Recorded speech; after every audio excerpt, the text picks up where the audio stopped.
In Oceanside Harbor every year in the springtime, you may notice ships with cranes on them. They are dredger ships.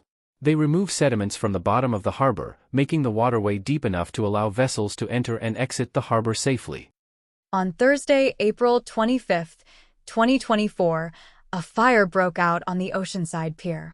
The PUP, a dredger tender, helped to put out this devastating fire.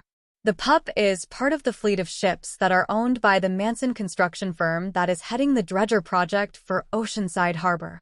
The PUP is captained by John Hook. Thank you, Captain John, for being our hero.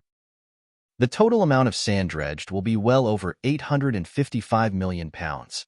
The sand will be used to refurbish the beaches from North Coast Village to Oceanside Pier in the south.